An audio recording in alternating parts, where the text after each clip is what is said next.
Good morning guys. তো আজকে আমি অনেক সকালে উঠে পড়েছি, কারণ আজকে শ্রাবণ মাসের প্রথম সোমবার। তো উঠেই আমি প্রথমে ব্রাশ করে নিলাম। তারপর আমার এক্সারসাইজের টাইম হয়ে গেছিলো, আমি এক্সারসাইজ করতে বসে পড়েছি। এক্সারসাইজ করার পর আমি পড়তে বসেছিলাম। আজকে তাড়াতাড়ি পড়ে নেবো, কারণ আমাকে স্নান টান করে রেডি হয়ে পুজো দিতে হবে, যেহেতু আজকে শিবের মাথায় জল ঢালবো। তাই তো আমি শিবের মাথায় জল ঢেলে নিচ্ছি, তোমরা দেখতে পাচ্ছ। আজকে আমার যেহেতু মহাদেবের প্রথম সোমবার শ্রাবণ মাসে, তাই আমরা নিরামিষ খাই, আর আমি আর আমার মা ভাত খাই না সেদিনটা। তো আজকে ব্রেকফাস্টে আমি ছাতু নিয়ে বসেছিলাম, তো ছাতু দিয়েই আজকে আমি ব্রেকফাস্ট করেছি।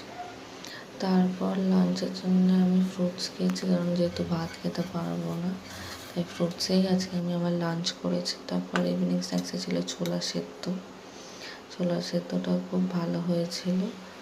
তারপর ডিনারে করেছিলাম সাবুর খিচুড়ি আর পাঁপড় ভাজা। এই দিয়ে আমি ডিনার সারলাম।